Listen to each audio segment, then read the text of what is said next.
And now, it's time for another Dice Tower review with Tom Vasel. One of the games that really defined my childhood was Stratego. When I first played Stratego, my mind was blown. It was like, wow, your pieces are hidden. You can set up your pieces any way you want to. You can move them. You're trying to figure out. You're trying to outbluff your opponent. Where did they put their bombs? Where did they put everything?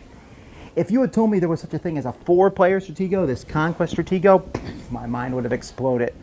Move ahead 20 years to cynical me, and I'm like, Conquest Stratego. Okay, 4-player Stratego. All right, we'll give it a whirl. So I kind of went into this thinking, we'll see how 4-player plays, but there were some differences here that I wasn't expecting. Let's see if they're good or bad.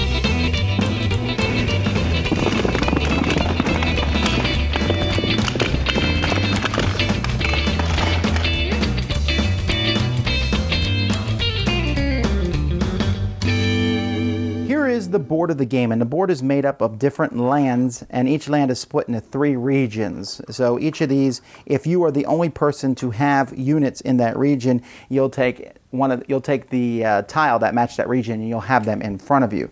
At the beginning of the game, players are going to put their pieces in their bags, and they're going to pull them out one at a time and take turns setting them up around the board. So I just kind of did a generic setup. Now these pieces are interesting because you can see them, but only if you're looking at it. See, if I turn it even the least to the right or the left, you can't see it, just the way that they're built. So a 4-player game is not a problem, although the game can play 2 or 3 because you just would have fewer units on the board. Now, the units are numbered from 1 to 10. 10 is the strongest. Let's pull this back a little bit. 10 is the strongest unit. 1 is the weakest. However, 1 beats 10. There's also a cursed land, which beats anything except for number 3. The sorceress can get rid of a cursed land, and the sorceress actually has the symbol for the cursed land on it so that you remember that. And then there's your flag. This game is capture the flag. You're trying to capture your opponent's flag. So on your turn, the first thing you're going to do is you're going to draw cards equal to the number of complete lands that you control divided by 2.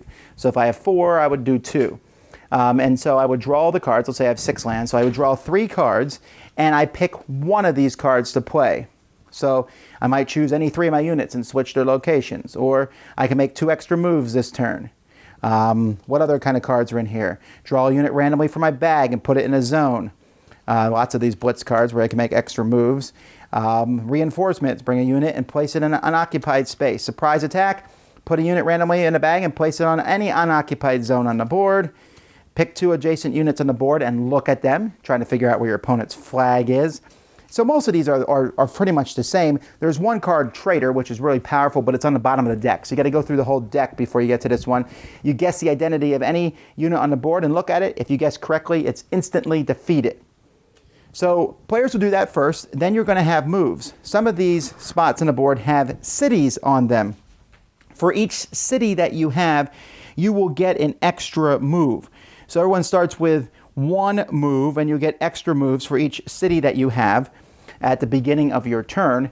And when you move, you are essentially going to move from one zone to an adjacent zone. There's some mountains on the board to break up the zones. So let's say this unit moves in here. This unit here is a cursed land.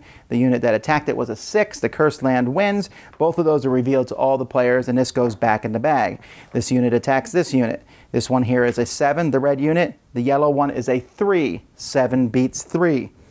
And so if they're the same number, they are both defeated and come off the board. If a 1 attacks a 10, the 10 is defeated. If anything attacks a cursed land, it's defeated, unless it's the 3.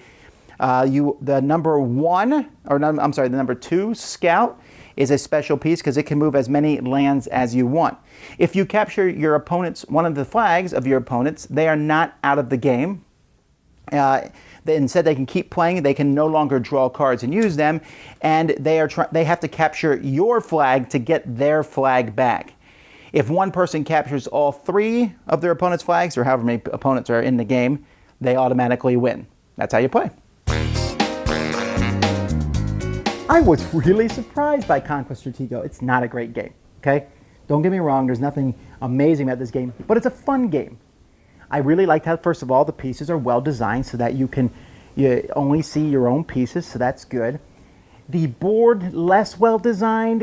I wish the borders between the bigger countries were more defined, and you're constantly saying, oh, that's right, I don't control that country anymore, so I need to get this tile. That's a little bit fiddly passing those around, so that's kind of balanced out by how cool the pieces are. The gameplay itself, though, with the cards, I like the cards. You get, I mean, even if I'm killing you, I still can only play one card, even if I'm drawing 8 of them. Although if I'm drawing 8, I'm going to get that, hopefully that trader card, which is pretty powerful. I like the card aspect to the game. The analysis paralysis is not that big of a deal. Now, with 4 players, it can be very chaotic.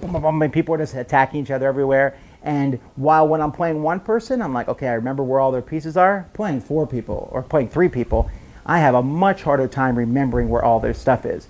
There are fewer bombs, they're called the cursed lands in this one, than in the original game. And that's probably just as well because there are 6 other ones since each other player has 2. It's probably best played as a 4-player game. If you're going to play 2-player Stratego, play 2-player Stratego. Although you might miss the cards, but I don't know that would be that big of a loss. What I'm saying is this. It's chaotic. It's crazy what can happen sometimes. It seems like it's going to be longer than it is, but there are cards that let you bring pieces back from the dead, so it makes you a little bolder. You're going to go out and strike and attack all the time in this game and do things to other players, and it's fun. I don't know how to explain it. I just had a good time laughing and rollicking. Oh, that's your number 1. And I'm moving my 10 up to get you, and then suddenly you get me with another number, or someone else gets something, or I get to where your flag was and you switched it when I wasn't paying attention. The gameplay is about the perfect length. It seems like it could have been too long. When I first started playing, I was like, oh, this may never end. But it does end.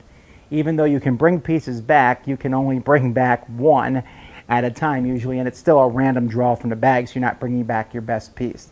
So this is kind of like a guilty pleasure type game. I don't know that I would consider this to be great gaming, but it brought back nostalgia, but nostalgia in a good way. Because sometimes I go back and play those older games and I'm like, yeah, it's not as good as I thought. But this one it's still the same way I felt, but now it handled 4 players and added some cards and just a good dose of fun. Dice Tower Judgment approved. Thanks so much for watching the Dice Tower videos. Find more great videos and reviews as well as our top-rated audio podcast at Dicetower.com. You can also find other great shows at Dicetowernetwork.com. I'm Eric Summerer, and you've been watching The Dice Tower. The Dice Tower is sponsored by Cool Stuff Inc., where you can find great games for great prices. Cool stuff in stock. Check them out at CoolStuffInc.com. Shut the door!